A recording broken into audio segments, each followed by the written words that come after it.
Hare Krishna, everybody.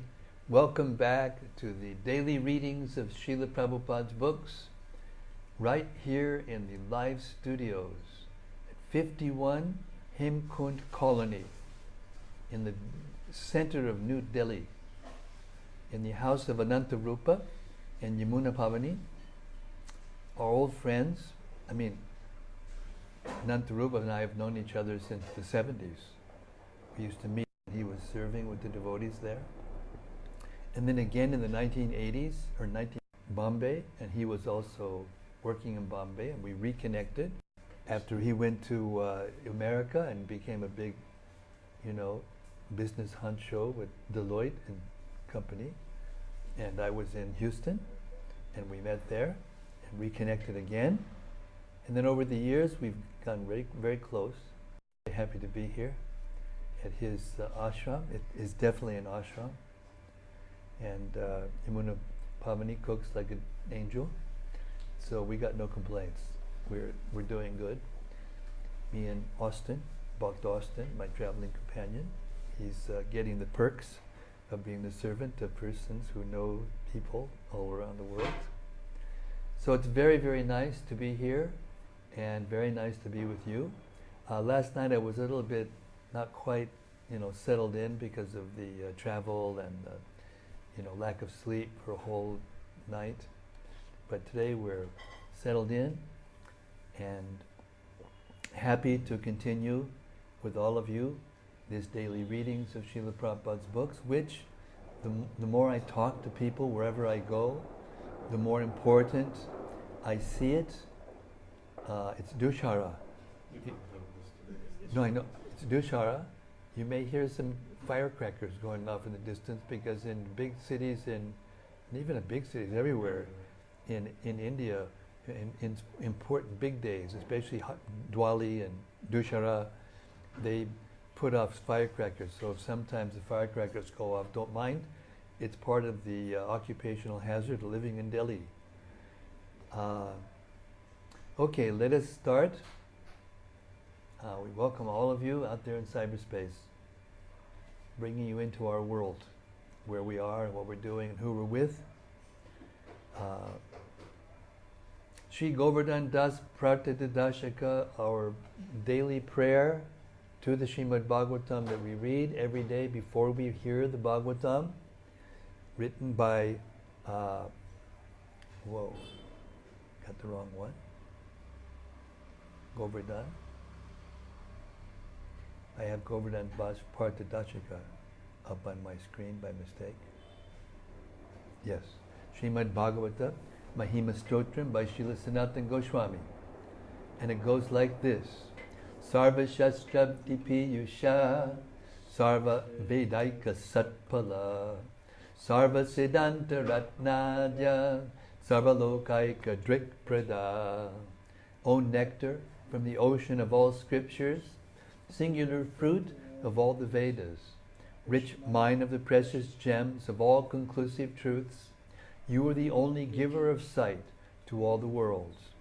Sarva Bhagavata Prana Srimad Bhagavata Prabho Kalidwanduditaditya Sri Krishna Parivartita.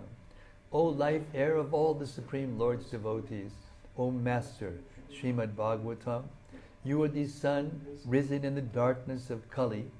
You are the exact image of Sri Krishna. Paramananda Pataya Prema Varshaksharayate Sarvada Sarvasevyaya Sri Krishnaya Namostume. I bow down to you, who are supremely blissful to read. Your every syllable pours down a flood of prema. You can always be served by everyone. You are Sri Krishna himself. Madeka Bando Matsangin Madguro Man Mahadana Man Nistada Mahambhagya Mad Ananda Namostute. My only friend, my constant companion, my spiritual master, my great wealth, my savior, my good fortune, my source of ecstasy, I bow down to you. Asadu sadhuta dayin ati nicho chatakara, hanamun chagadachin mam, prem narit kantayospura. O bestower of saintliness to the unsaintly, O exalter of the most fallen, please never leave me. Always appear in my heart and my voice with pure love.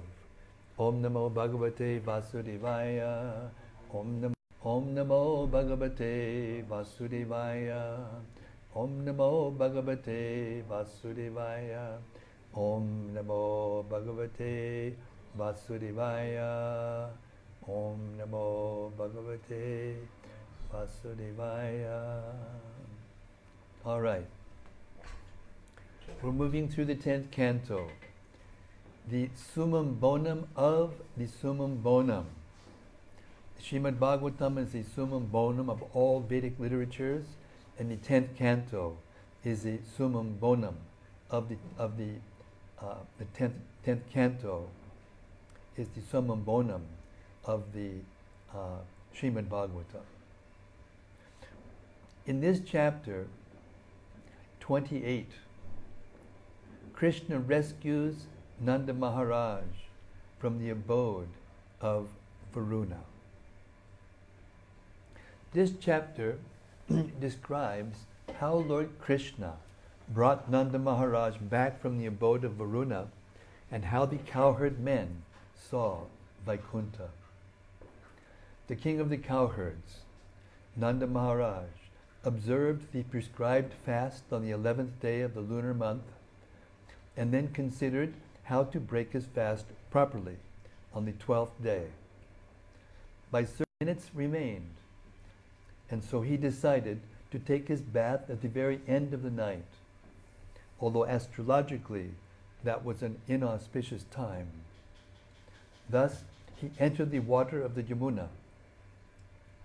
A servant of Varuna, the demigod of the ocean, noticed Nanda Maharaj entering the water at a time forbidden by scripture and took him away to the demigod's abode.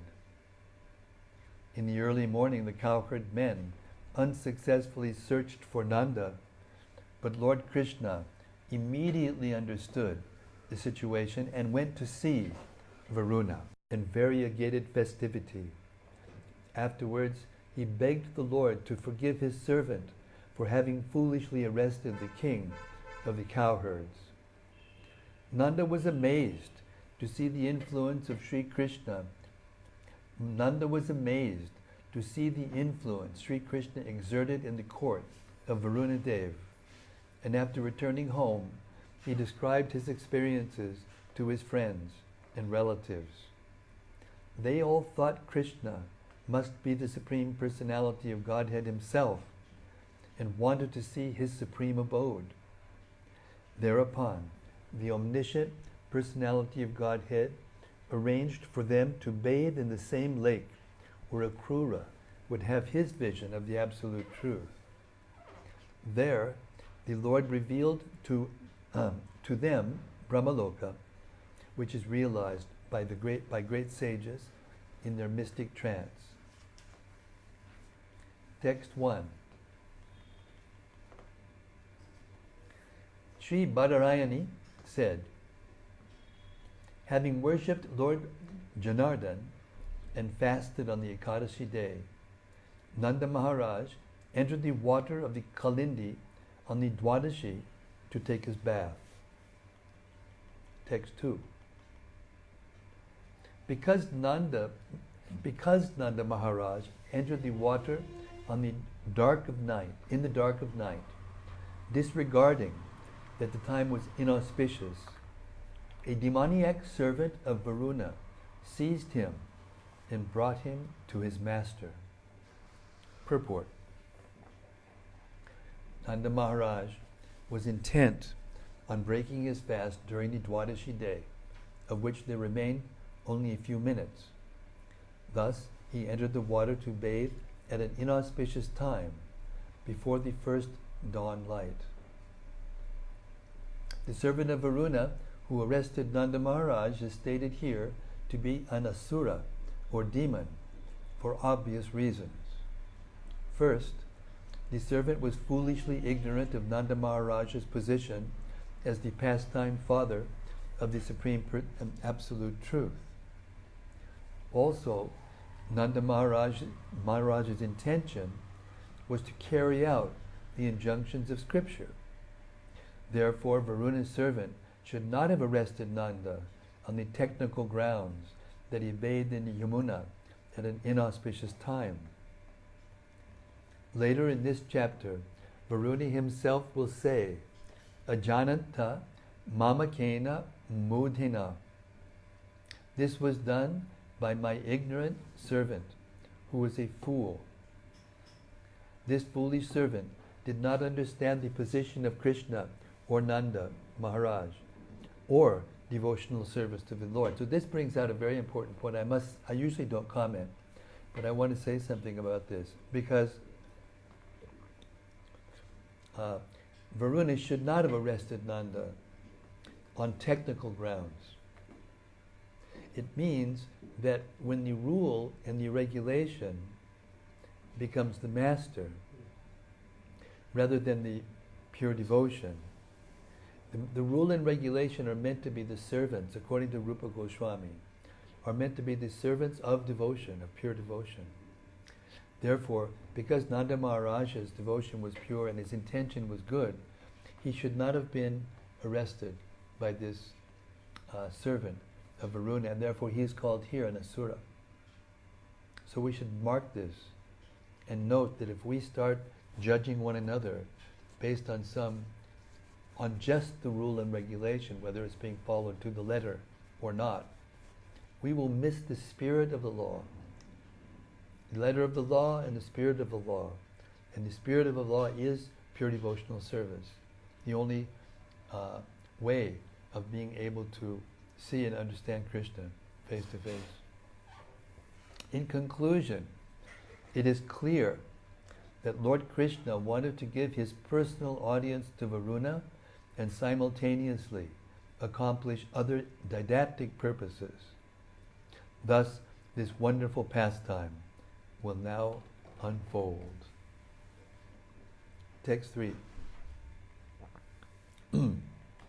O king, not seeing Nanda Maharaj, the cowherd men loudly called out, O Krishna, O Rama. Lord Krishna heard their cries and understood that his father had been captured by Varuna. Therefore the Almighty Lord, who makes his devotees fearless, went to the court of Varuna Dev. Purport. Vishwanath Chakravarti Thakur explains that when Nanda Maharaj went to bathe in the river, he was accompanied by several cowherd men. When Nanda did not come out of the water, they began to cry out, and Lord Krishna immediately came there. Understanding the situation, Sri Krishna entered the water, determined to free his father and the other cowherd men from fear of a mere demigod. Text 4.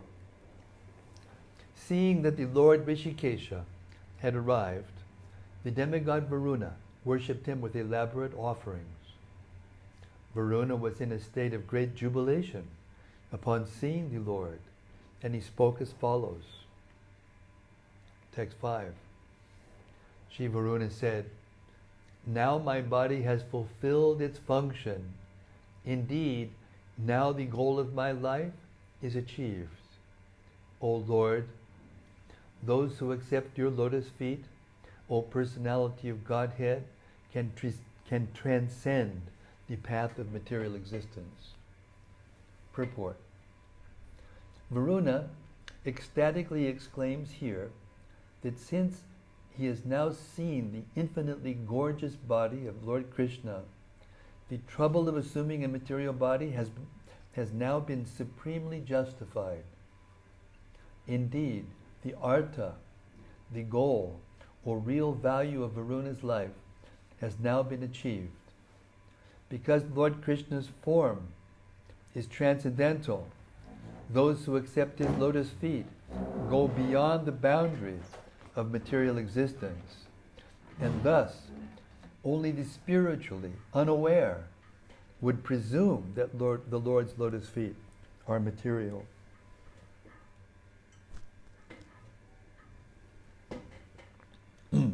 Text 6. I moved up closer. See what it looks like. It's good. It's better. Good. Better. That's what I thought, because this is going to stay the same. But if I'm a little bit closer, then I'll be a little closer to the audience. This is what I'm learning. I'm learning to become a professional. This? I can't.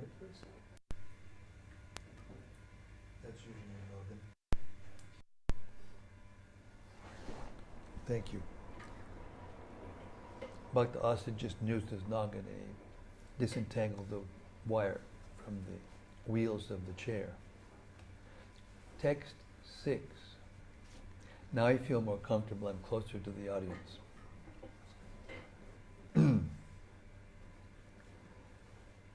My obeisance is unto you, the Supreme Personality of Godhead, the Absolute Truth, the Supreme Soul, within whom there is no trace of the illusory energy, which orchestrates the creation of this world.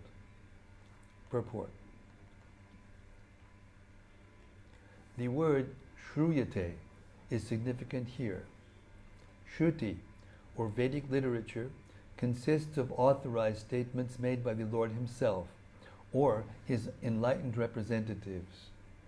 Thus, neither the Lord nor recognized spirit that the word Brahmane himself, and that the term Paramatmane indicates he is the controller of all living entities. Thus, within the Supreme Being, complete in himself and omnipotent, we do not find any jurisdiction of the material, illusory energy. Text 7. Your father, who is sitting here, was brought to me by a foolish, ignorant servant of mine who did not understand his proper duty. Therefore, please forgive us. Purport. The word ayam, this one here, clearly indicates that Krishna's father, Nanda Maharaj, was present as Varuna was speaking. In fact, Vishwanath Chakravarti Thakur states that Varuna had seated Nanda on a jeweled throne and had personally worshipped him out of respect. Technically, Nanda Maharaj was correct in entering the water just before sunrise.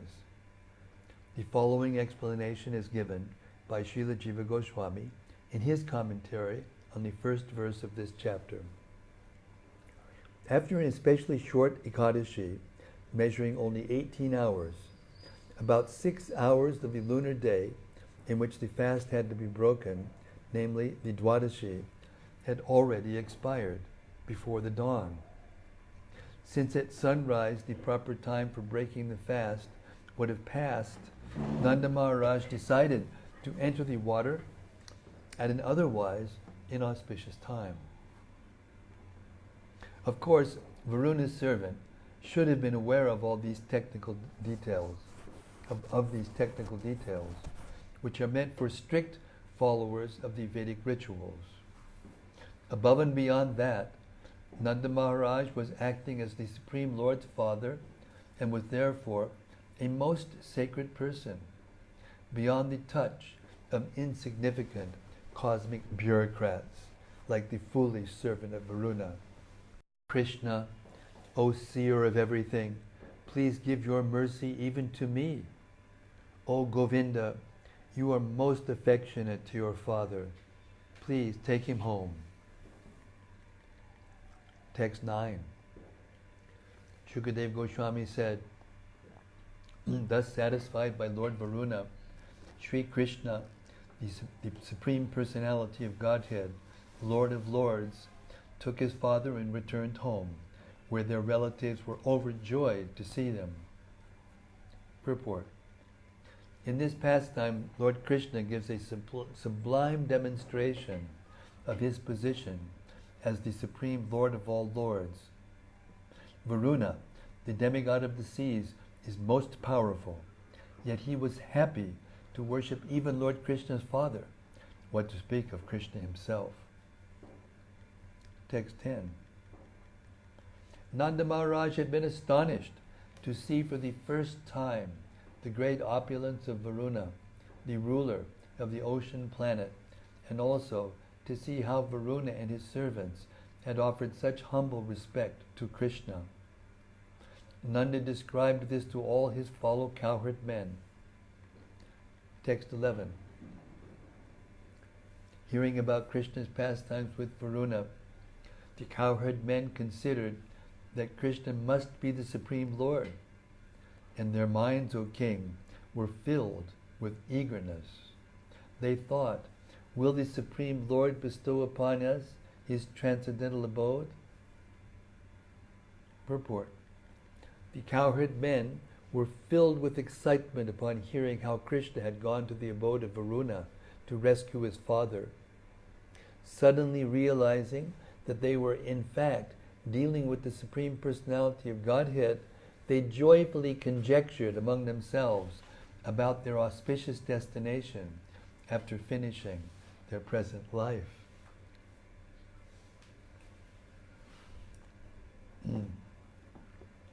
Text 12. Because he sees everything, Lord Krishna, the Supreme Personality of Godhead, automatically understood what the cowherd men were conjecturing. Wanting to show his compassion to them by fulfilling their desires, the Lord thought as follows. 13. Lord Krishna thought, certainly people in this world are wandering among higher and lower destinations, which they achieve through activities performed according to their desires and without full knowledge. Thus people do not know their real destination. Purport. Srila Jiva Goswami has elaborately explained how this verse applies to the eternally liberated residents of Sri Vrindavan, the Lord's abode. One of the fundamental philosophical principles of the Srimad-Bhagavatam is the distinction between two types of illusion, Yogamaya and Mahamaya, the spiritual and material states of existence, respectively. Although Krishna is God, the omnipotent, omniscient Supreme Being, his intimate associates in the spiritual world love him so much that they see him as their beloved child, friend, lover, and so on. So that their ecstatic love can transcend the boundaries of mere reverence, they forget that Krishna is the supreme God of all the universes, and thus their pure, intimate love expands unlimitedly. One may consider their activities of treating Krishna as a helpless child, a handsome boyfriend, or a playmate to be a manifestation of avidya, ignorance of Lord Krishna's position as God. But the residents of Vrindavan are in fact ignoring the secondary majesty of Krishna and focusing intensely on his infinite beauty, which is the essence of his existence.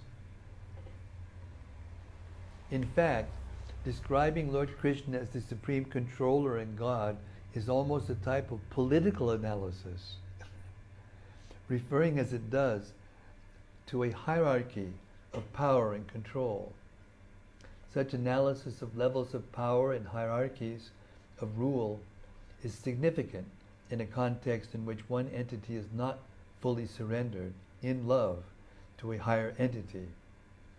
In other words, control becomes visible or is consciously felt as control when there is a resistance to that control. Let's read that again. In fact, describing Lord Krishna as the supreme controller and God is almost a type of political analysis, referring as it does to a hierarchy of power and control. Such analysis of levels of power and hierarchies of rule is significant in a context in which one entity is not fully surrendered in love to a higher entity. In other words, control becomes visible or is consciously felt as control when there is when there is resistance to that control. To cite an example, a pious, law-abiding citizen sees a policeman as a friend and a well-wisher, whereas a criminal sees him as a threatening symbol of punishment. Those who are enthusiastic about government policies feel not that the government is controlling them, but rather that it is helping them. So you see the point? When there's a resistance to the control or resistance to the authority, that's when there's fear or there's some other emotion rather than a feeling of love or protection or comfort. The thieves, they can't feel comfortable when the police are around. But the law-abiding citizens, when they're around, they feel safe and secure, like they're protecting them. So that resistance of the thief to authority causes that feeling. So we are, in the material world, according to our resistance to surrendering to Krishna as an authority, to that degree we feel fear and anxiety and discomfort. Thus, Lord Krishna is seen as a controller and hence as the supreme God by those who are not fully enchanted by his beauty and pastimes. Those fully in love with Lord Krishna focus on his sublime, attractive features, and because of the nature of their relationship with him, do not much notice his controlling power. A simple proof that the residents of Braja have transcended lower states of God consciousness rather than failed to attain them is the fact that throughout the pastimes of the Lord, they often remember that Krishna is God. Usually they are astonished at this remembrance, having been fully absorbed in seeing Krishna as their friend, lover, and so on. So that's why they were so amazed when they saw Krishna. In that, Nanda Maharaj was so amazed when he saw Varuna. And therefore he was forced to think, he may be God. The word kama is conventionally used to indicate a material desire, or else a spiritual desire so intense that it becomes somehow analogous to intense material desires. Still, the fundamental distinction remains. Material desire is selfish and self-gratificatory. Spiritual desire being wholly for the pleasure of the other, the Lord. Thus, the residents of Vrindavan executed their daily activities solely for the pleasure of their beloved Krishna. It should be remembered that the entire purpose of Krishna's descent into this world is to attract living entities back home, back to Godhead. Two things are required for this.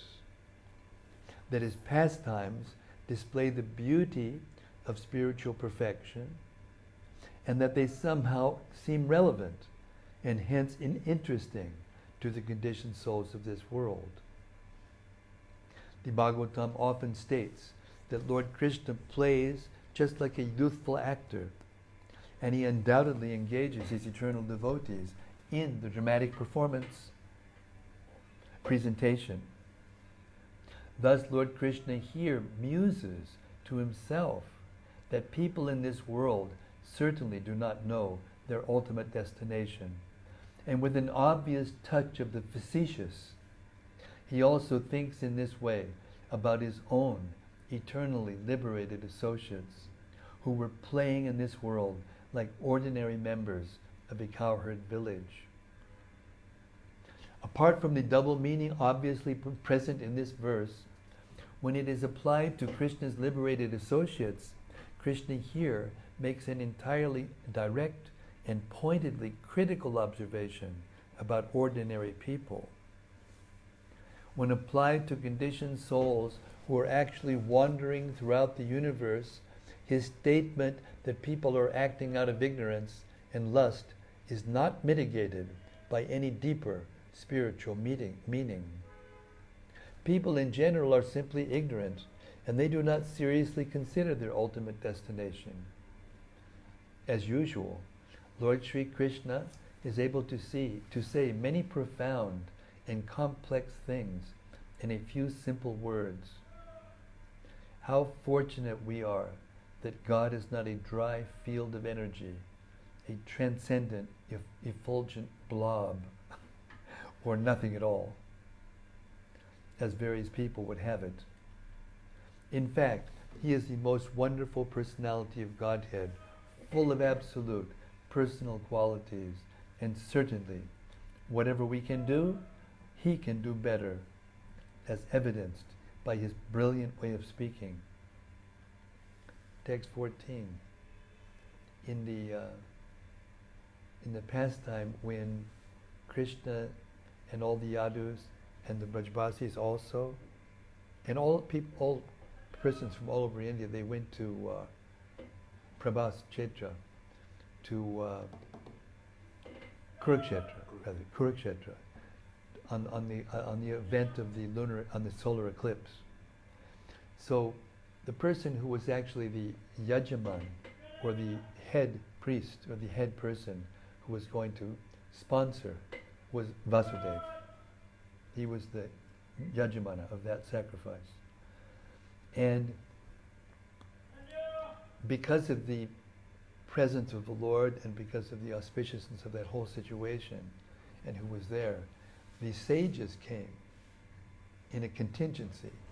All the sages came. And they started to glorify Krishna. And then Krishna came out in front of everyone and became the representative of everyone and spoke to the sages. And he spoke that they couldn't understand what he was saying. And part of the reason was that he was glorifying them, and they knew that he was God. So here it says, I thought that was interesting. Here it says, in fact, he is the most wonderful personality of Godhead, full of absolute personal qualities, and certainly whatever he can do better, as evidenced by his brilliant way of speaking. So he spoke so brilliantly to all the best, greatest sages in the universe that they couldn't understand what he was saying. It was so deep and so simple and clear. Just a side point of interest. Text 14. During the situation, the all-merciful Supreme Personality of Godhead, Hari, revealed to the cowherd men his abode, which is beyond material darkness. Purport. It is clear from this verse that the Absolute Truth dwells in his own eternal abode. Every one of us tries to live as comfortably as possible, surrounding ourselves with peace and beauty. How can we, in the name of logic, begrudge the Supreme Lord, our Creator, the supremely beautiful and comfortable abode known by people in general as the Kingdom of God? Text 15. Lord Krishna revealed the indestructible spiritual effulgence, which is unlimited, conscious, and eternal. Sages see that spiritual existence in trance, when their consciousness is free from the modes of material nature. Purport. In text 14, Lord Krishna revealed to the residents of Vrindavan his own abode, the spiritual planet of Krishna Loka. This and innumerable other Vaikuntha planets float in an infinite ocean of spiritual light called the Brahmajyoti. That spiritual light is in fact the spiritual sky, which Krishna also, quite naturally, revealed to the residents of Vrindavan. For example, if we want to show the moon to a child, we say, "Look up in the sky. See the moon over there in the sky?" Similarly, Lord Krishna revealed the vast spiritual sky to the residents of Vaikuntha, but as emphasized in text 14 and in the following text 16, the actual destination of the Lord's associates was his own spiritual planet. Text 16. The cowherd men were brought by Lord Krishna to the Brahmarada, made to submerge in the water and then lifted up.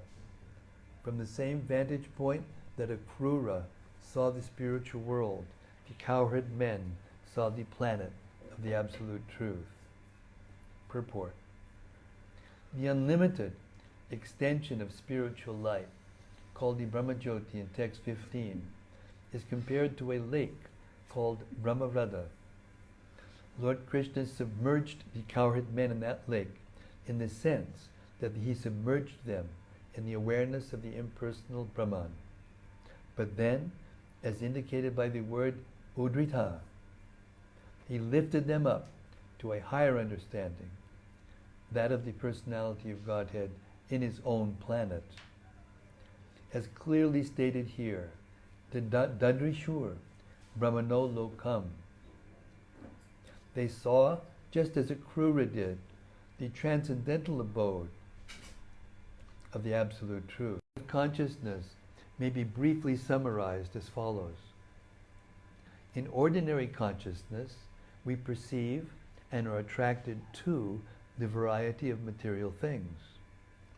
Rising to the first stage of spiritual consciousness, we transcend material variety and focus instead on the undifferentiated One, which lies beyond and gives existence to the many. Finally, rising to Krishna consciousness, we find that the absolute spiritual. Finally, rising to Krishna consciousness, we find that the absolute spiritual One contains its own eternal variety. In fact, since this world is a mere shadow in spiritual variety within the One, and indeed we do find it in the sacred text of Srimad-Bhagavatam. A student after the present affair with the cowherd men.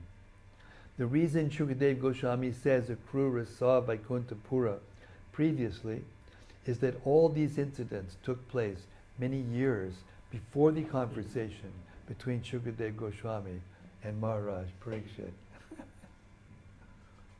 Text 17.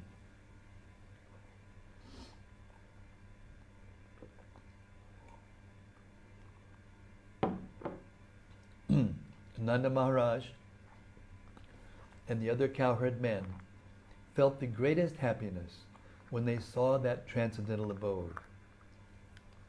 They were especially amazed to see Krishna himself there, surrounded by the personified Vedas, who were offering him prayers.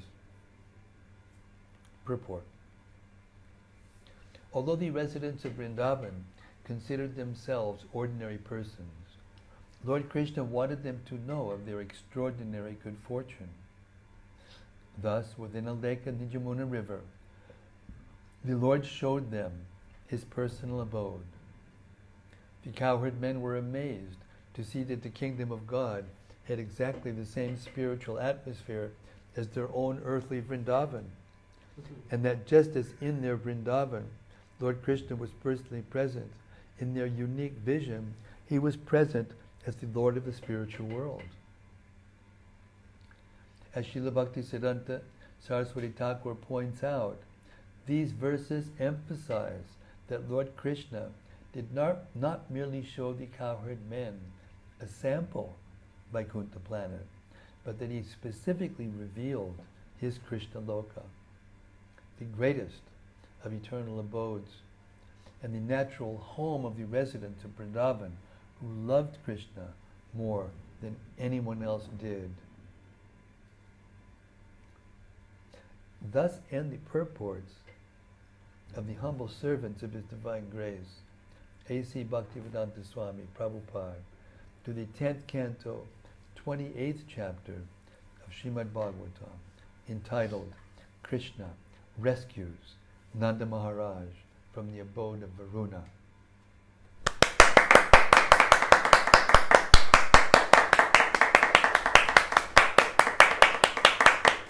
Lord Premanandi, Haribo, Haribo. Okay, now we have come to a very important moment, decision. It's almost 7 o'clock. And the next chapter is chapter 29.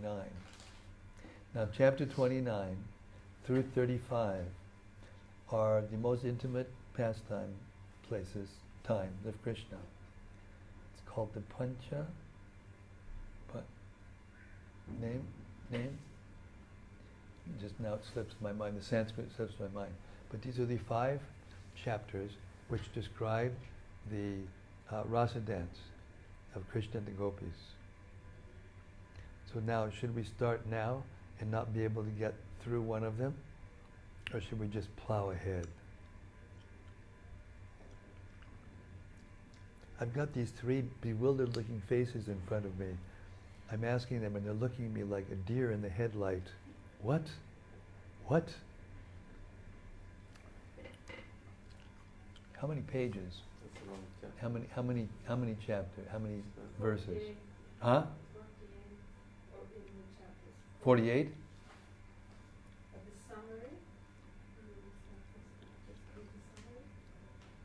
Maybe we should read the summary. Okay, one of the persons in the bleachers is suggesting that we at least read the summary. So we're going to go ahead. Yamuna Pavneeps has won the day. Chapter 29.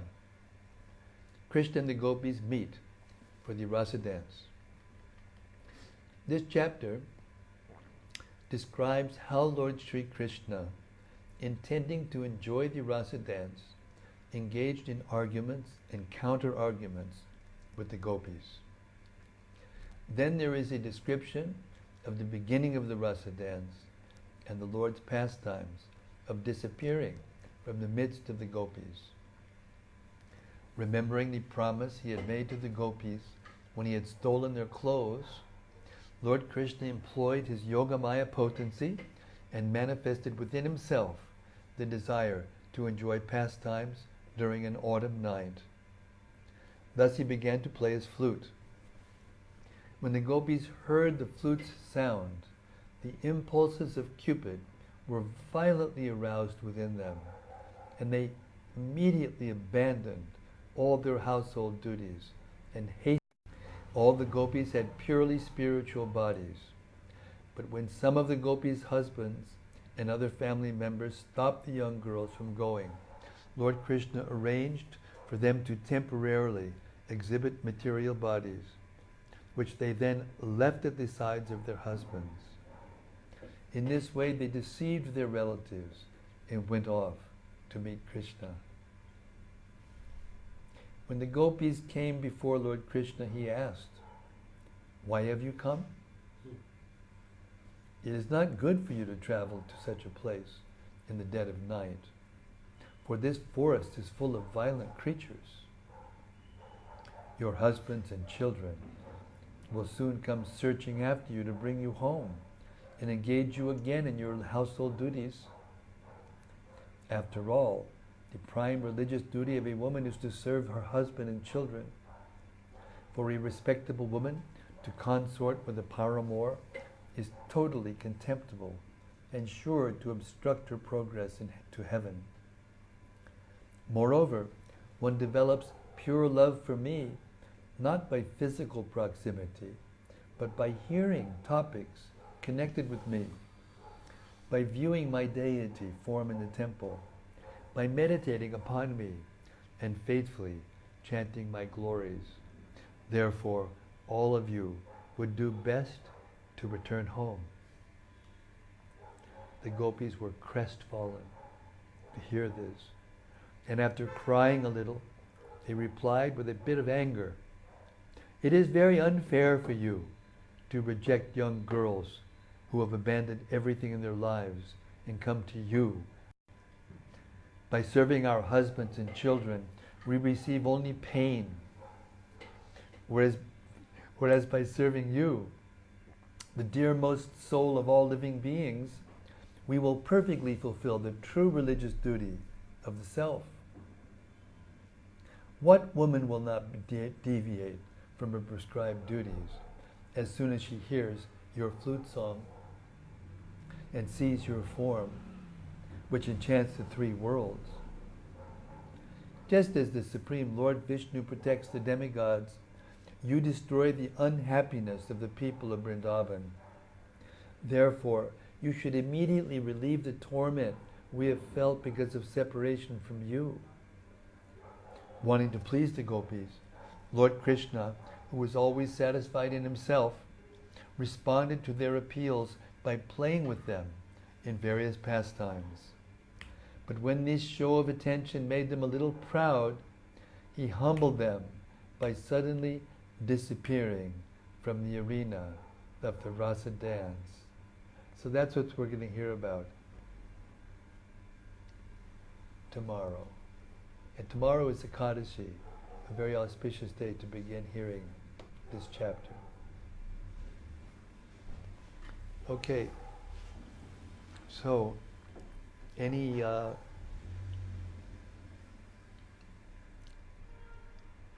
we usually have a open mic session now. Any points that were made that you want to reflect upon, discuss further, inquire about, whatever. This is the time. Anantarupa has the mic. Mm-hmm. The open mic. Thank you, Maharaj, for a wonderful reading session. There's a following question I had. I'll read out the statement first, which is a direct quote from what we read. When there is resistance to that control. Oh. So, Krishna is supremely merciful. Even yesterday we heard about the instance of Indra, where he was an offender, and still Krishna gave him his mercy. Then, in our conversations yesterday, you mentioned about Putana, how she acted in the capacity of a wet nurse, even though her intent was to poison him, and then Krishna gave her the status of a mother. Yeah. Yeah. In Krishna Loka. Yes. So my question is, in the context of Krishna's sort of overwhelming mercy and us being conditioned souls, being sort of wallowing in the modes of nature, how do we become a transparent medium for the free flow of Krishna's mercy? In other words, what do we need to do by way of conduct, by way of sadhana, to be as less resistant to what Krishna and particularly Chaitanya Mahaprabhu really wants to give us? Things work in this world from subtle to gross. Everything, from the very source of creation to our activities, which first are in the mind, then they're felt, then the will is there, plan or will, and then we act. So the answer to your question is to surrender to Krishna first. Now, logic dictates that we have to understand the thing, person or whatever first, then we can surrender. But devotional service operates just the opposite. That precludes or indicates that there must have been some previous activity before that surrender can occur. And it's true that usually, except in rare circumstances like the appearance of Lord Chaitanya, where Krishna just decides to give love of God freely without considering who's fit or not, and still, as Lord Chaitanya said, and I think it's the 9th chapter, the 12th chapter, 9th chapter of the Adi Leela of Chaitanya Charitamrita, he says, I have these fruits. He's the gardener of Navadvip. He planted a garden, and he has all these fruits, and he's distributing them, and he says, I'm going to have to reduce the price, otherwise I'll have to take them all back, and it'll be very laborious for me. So therefore he just gave them out for free, and then he said, but still, I suspect that some would take them and some won't. So in order to be able to take them, there has to be some ability to surrender. I mean, we were talking about the Bhagavad Gita. Was it you and I, or was it Austin and I? Anyway, Krishna, he gives so many instructions to Arjuna in the Bhagavad Gita, and he appeals to different aspects of his character. Like he's a warrior, and so in the beginning he says, hey, if you leave the battlefield, people are just going to call you a coward, and they're going to speak ill names. And what can be more painful for you, who has been honored all over the world? Madarat atirichate, one who has been honored. For one who has been honored, dishonor is worse than death. So then and then he gives all the different, how to discriminate matter and spirit, how to work free from material desire, karma yoga, and then how to do the Astanga process of yoga, control the mind and senses, and detach oneself from the material senses, and then like that meditate on supreme absolute truth. And he goes through then he explains who he is, and then he reveals the universal form to to Arjuna. So he shows him literally what's going to happen and why he should surrender.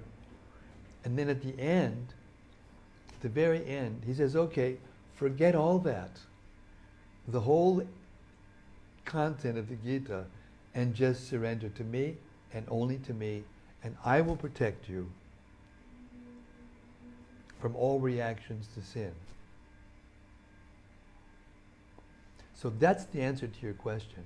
At this time, well, at all times, but particularly at this time, when Lord Chaitanya's mercy is activated after his appearance, we simply have to surrender. And how we get that ability is through his deputed agents. Because Lord Chaitanya empowers his deputed agents to canvas, even to give a taste, to reclaim the fallen conditioned souls to want to come back to him. So the taste comes from his deputed agents and his own words in Shastra. But it doesn't activate, you don't feel it until you actually surrender. And that's what that conversation was about, when Krishna said the resistance is what prevents one from tasting bliss rather than fear or other feelings, other emotions, when they consider the Supreme Absolute Truth. So, following through on the simile or the example given in that part that you read from, the criminal who sees the police, he feels fear and discomfort, so he runs away, tries to get away from the vision of the police. So the solution for him is what? To become a law-abiding citizen. If he becomes a law-abiding citizen, then he won't feel that fear. He'll feel comfort. When a law-abiding citizen sees the police, they feel comfort, they feel security, because they're being protected, from being robbed by the criminals.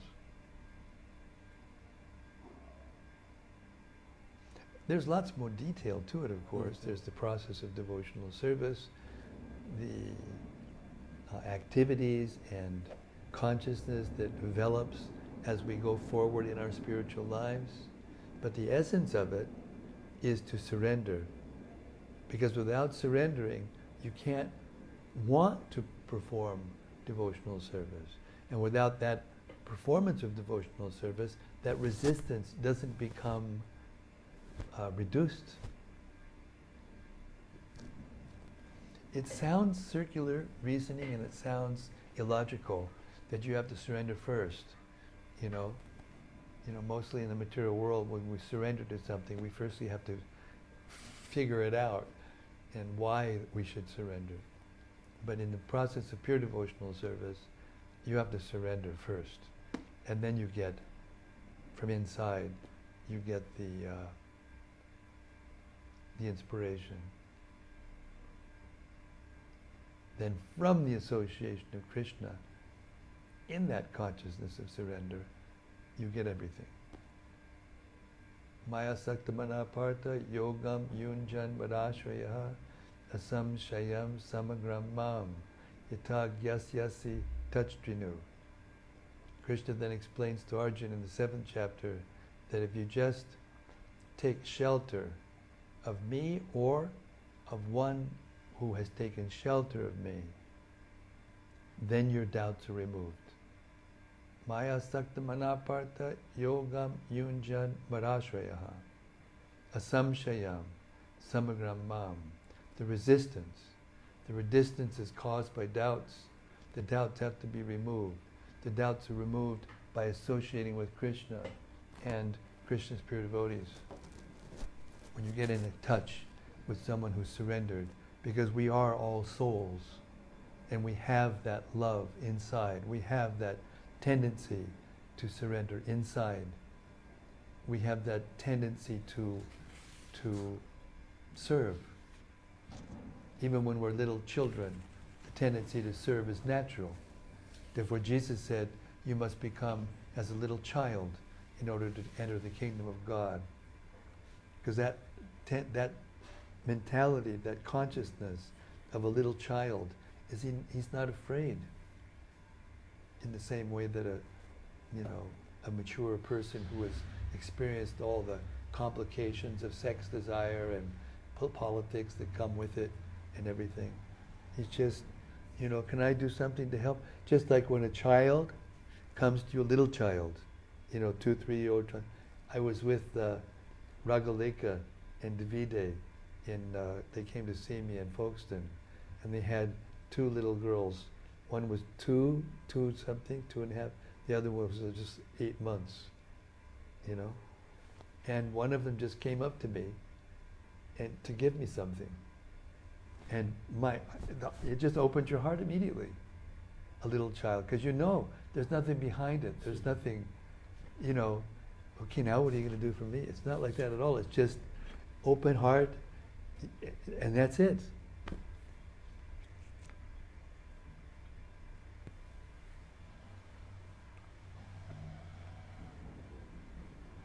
Thank you.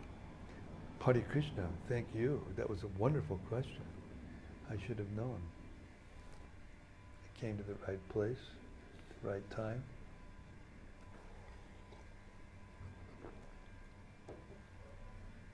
Actually, what he brought up was the same thing I was going to. Wait, Bhakta Austin is saying something. We have to speak into the... I just said what Prabhu brought up was the same thing I was going to say. Wow, there's some unity here in the diversity. Unity and diversity.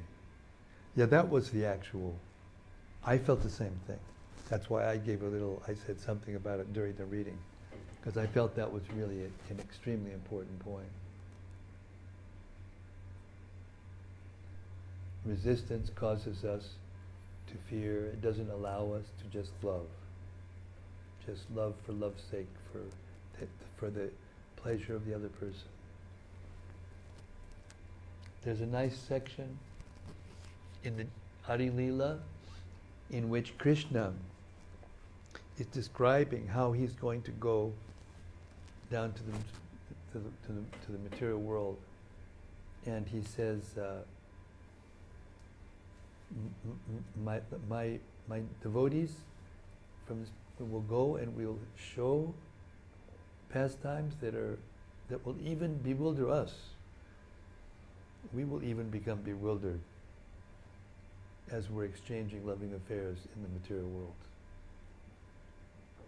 There's another nice thing that Vishwanath Chakravarti Thakur said that I made this comment before in Folkestone, I'll repeat it again, that when you have a valuable gem, pure, big, emerald, diamond, or sapphire or something, if they want, when they display it, you know, they put it on a real dark blue or black velvet, you know, backdrop, and then the jewel shines out. Or if you light a candle and then turn out all the lights, the candle looks very beautiful. And if you turn on all the lights, the candle, it doesn't look so beautiful. So Krishna's pastimes, when they're enacted in the material world, because it's in the setting of this darkness of the material modes of nature, they shine, you know, even more than they do in the spiritual world, or they appear to. It's the same, actually. The jewel doesn't become more or less, it's just the background make it seem less or more. So in an atmosphere of darkness, of the material modes of nature, where everyone is afraid and this and that, and when Krishna comes, or Lord Chaitanya comes, and demonstrates pure love, it just shines and overwhelms everything and everyone. And still some people don't take it.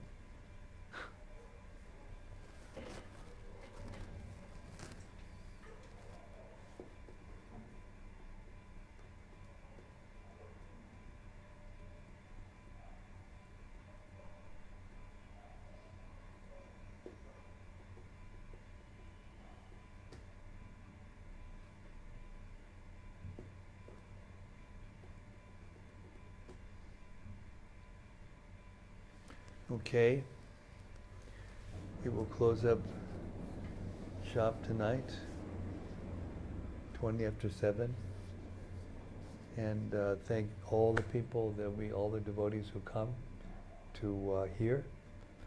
And tomorrow night we'll go into chapter 29.